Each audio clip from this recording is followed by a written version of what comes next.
Hey, Grandmasters, Mike from the WCA. I want to take a look at your work from this week's class.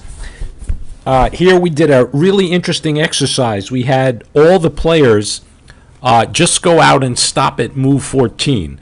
The purpose was after 14 moves, you should be pretty much done with the opening and have some idea of where you're going in the middle game.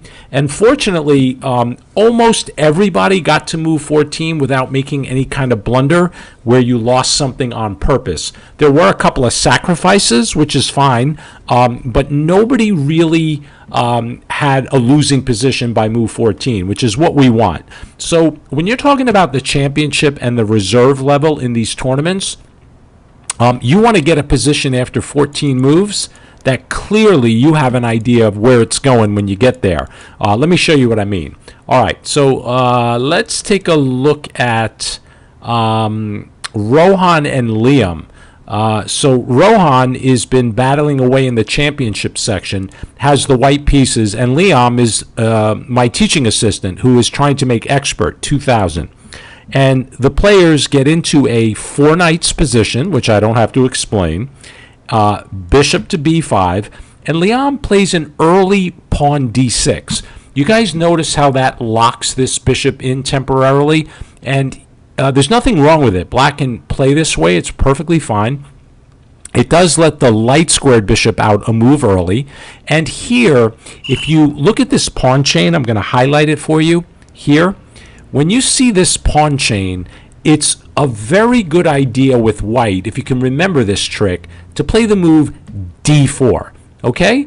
That move d4 tries to take advantage of the fact that this bishop is locked in, and if the pawns and things trade in the middle, there's a possibility of the queens coming off, misplacing the king, or trying to take advantage of this knight here that's pinned. You guys see that pin? So Liam allows d4, and I was glad to see Rohan play it. So Liam took.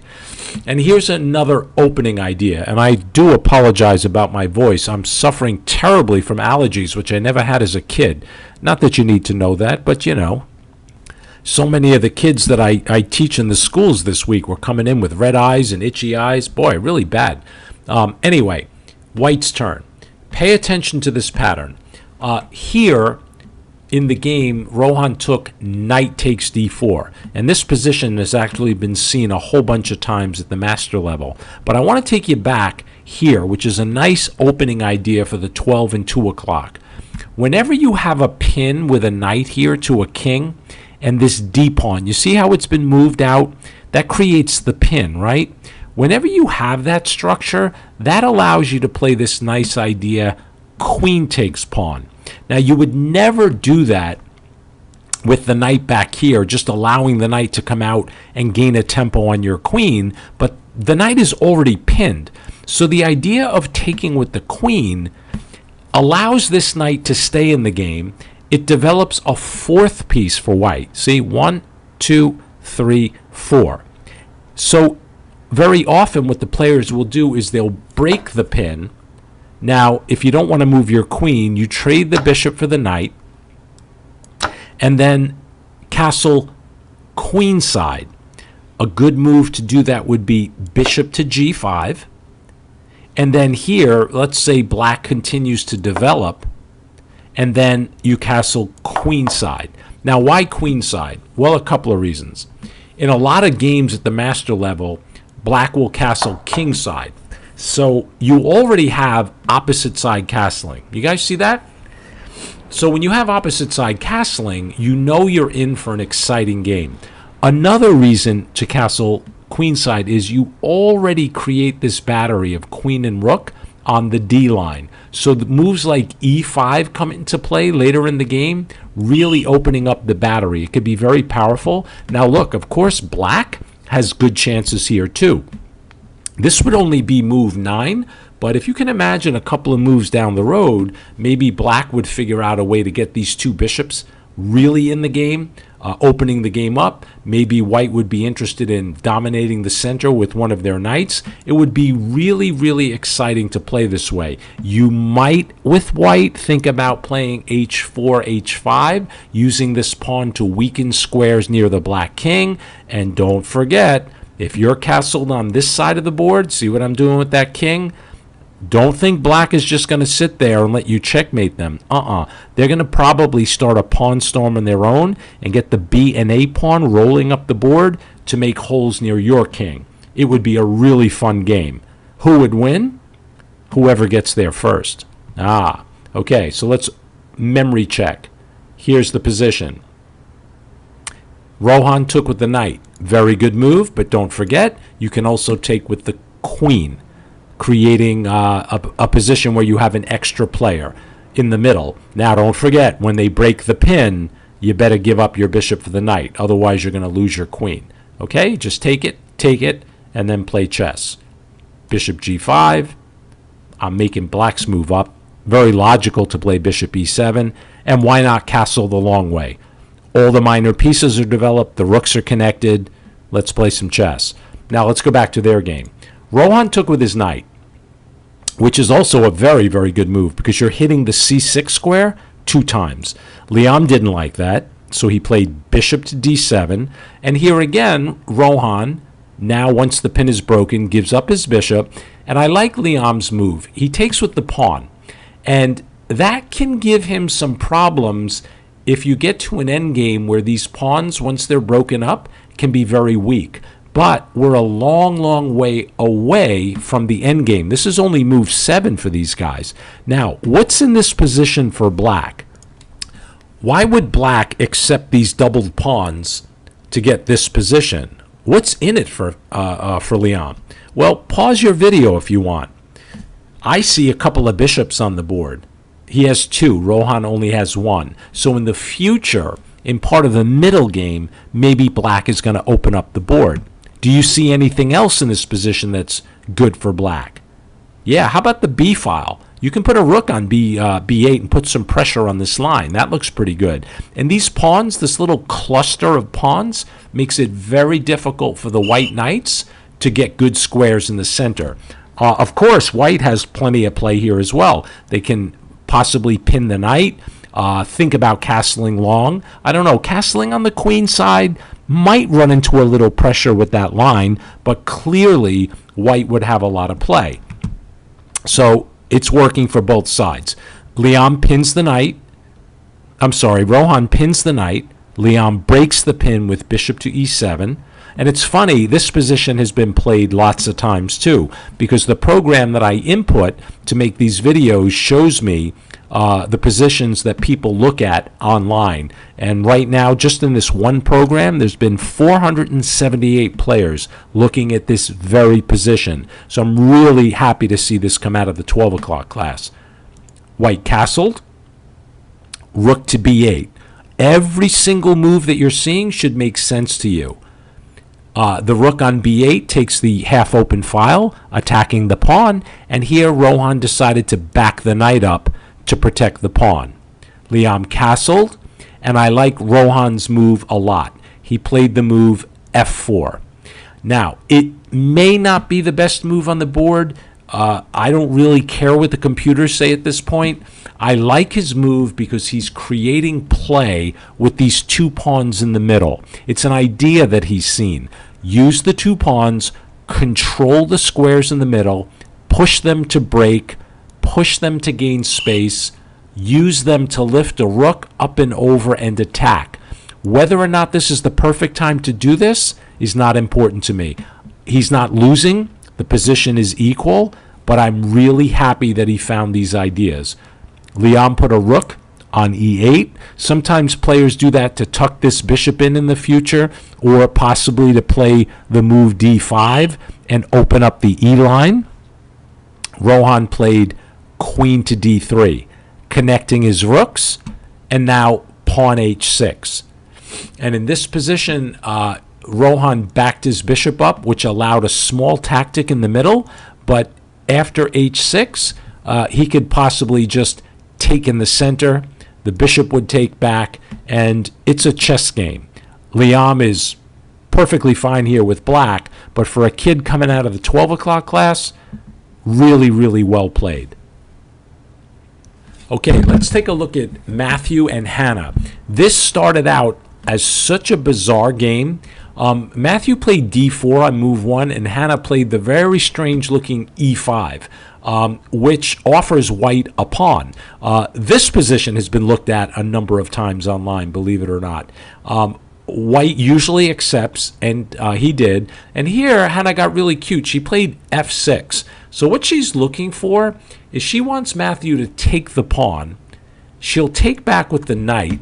And in this position, she is down a pawn, but she is a little bit ahead in development. And she saw this idea coming from the other side of the board that white tried. And most players with the black pieces don't try these tricks, because when you're a move behind and you try these fancy tactical ideas or positional ideas, you got to be really careful with black that you don't run into some, trick in the middle of the board. So I'll show you an example of that. You remember this? After he took our pawn in f6, a lot of players here who have had this position did not bite. They didn't take the pawn, allowing Hannah to get ahead in development. So what do? They play the move e4. They can take control of the center.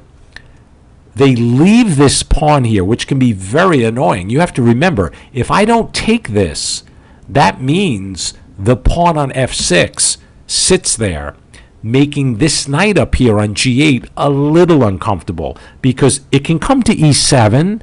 The bishop's not happy. It can come to h6. Maybe this bishop down here takes the knight or lets it sit there because it's not on the world's greatest square. So obviously the knight can't come to its favorite square. What a lot of players do here with black, when they realize that white's not going to bite, is they take the bite themselves. And that would be a terrible mistake. If Hannah were to take that pawn, she would lose instantly. Can you guys find the move that wins for white? Stop the video. Yep. Queen h5 check. Really bad news. If you block with the g pawn, the queen's going to take the pawn here on e5 and then take your rook. If you move your king, it's even worse. So I don't even want to show you how bad this can get. So let me show you what happened in their game. Okay, Hannah offers the pawn. He says no with bishop f4. She offers the pawn again, d5. So the pawn can actually take on d6 en passant or take on f6. He says no again, and he develops with e3. She played knight to c6. Remember the point of the exercise. It's just to see where you guys land after 12 to 14 moves. He plays pawn to c3. So what he's doing is he's playing all the programmed moves he was taught to play in something called the London system, which is working out fine for him. This position is very equal. Now she takes on f5, and there is a bit of a difference. Could you play here after this move queen h5 check? Yes, because after g6, you now have two problems. You can't take the pawn because of the knight, and if you allow pawn to g6, you're still going to have a bishop hanging at the rest of this, or at the end of this. So now queen h5 doesn't work. So let's go back. When she took the pawn, she's winning a tempo on that bishop. So the bishop dropped back to g3. And now I like Hannah's next move, knight f6. The knight on f6 stops the queen from coming out. And I have news for you, my friends. There are 60 people in this program who have looked at this exact position. So again, I'm really happy to report how well you guys were playing. Matthew plays bishop to d3, and Hannah just buries the bishop with e4. Bishop goes to c2. Out comes her dark square bishop, preparing castling on the long side. Knight to d2, and castles. Queen e2, and then he gets hit with bishop to g4. Okay, I'm going to actually stop here. This is only move 10, but I just want to point out that this is exactly what I was looking for. Black took a little bit of a risk playing her opening the way she did, but she got out of the opening really fine. Everything looks terrific here. As a matter of fact, I think she even has a little bit of an edge. Okay, let's look at one more game. Now we're going to take a look at the London system again. This time it's me who's playing it against one of our 4 p.m. students named Joshua. So the London system is basically d4 followed by bishop f4, and then a whole bunch of moves that are kind of easy to play. I'll give you an example. So Joshua played knight c6. I played pawn e3. So the idea is, after e6, which was played, is to create this pyramid of pawns. I'll light them up for you. You see this pyramid here? So the idea in the London is to get this bishop outside the pyramid so that it could work without locking it in, and then develop some pieces with the idea of maybe playing e4 or c4 in the future. So after knight f6, which was played in the game, I played bishop to d3, so controlling the e4 square. Joshua played bishop to d7. I brought my knight to d2, and these are very similar to the moves that Matthew played in the last game. Bishop e7. Now here, I'll be honest with you, I took a risk, and it is a move that I might play in a tournament game, but I did it on purpose as a teacher to kind of shake Josh up a little bit. I wanted him to kind of feel that I was putting pressure on him, so I played the move h4. And h4, possibly in the future, I can lift my rook up and over to attack. I can push the pawn further up the board. Sometimes players play moves like knight f3 into g5 and then use that to attack. So I played h4 and said, you know what? Let's just see what happens. He challenged my bishop, and here I was willing to play a really funny position. I played the move g4. Now notice my g pawn is protected by my queen. So this is very risky play by white. Now why? Number one, if he takes my bishop, I'm going to have to take back with my pawn, and my king is sitting in the middle of the board.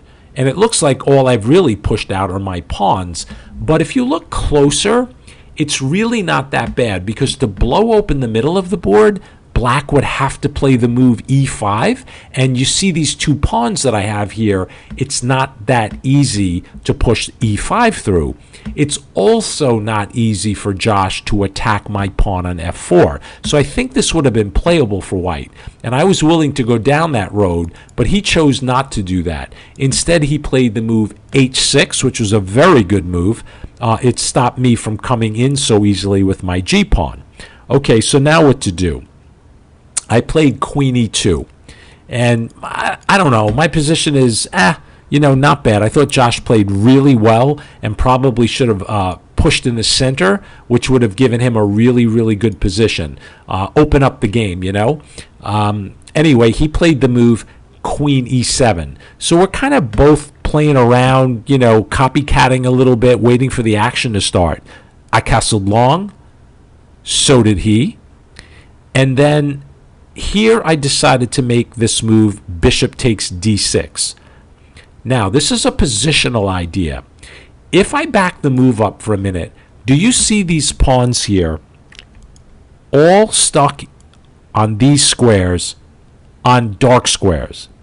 If you can imagine this f pawn being here, do you see all of those 4 pawns now controlling all the dark squares? Well, that would be great for my dark squares, but this bishop up here would not be so great if all these pawns get stuck on dark squares. So what I did is I swapped the bishop off first. He took back with his queen, and then I played f4. So I have this nice stone wall of dark squares without the bad bishop behind it. He played g6, and here I want to get this knight in the game, but I have to be careful that I don't hang this pawn. So I played a waiting move. I played the move king b1, which is very common when you castle queenside because it protects the pawn in the corner of the board here. Josh moved his knight back to bring it to the e7 square to change direction, and then that gave me a chance, obviously, to play knight g to f3. And then an interesting decision. He played a stonewall setup himself. The only problem was here I played g5 and we locked everything up. The only problem for him is later in the game he could have a little trouble having all of these pawns on light squares, and he's stuck with the light squared bishop still. Okay, I'm going to stop here because it was a lot, but I hope you picked up a few opening ideas and some early middle game ideas. I was thrilled with the way you guys played, okay? So before I go, some kids go, well, where else can I find this stuff? How else can I find opening and middle game ideas? If you have chesskid.com accounts, go watch the videos on there too, not just mine. Watch the famous games that are there. Watch the openings that they talk about. You can pretty much watch anything you want, and you'll learn a ton. Okay, Grandmasters, I'll see you later.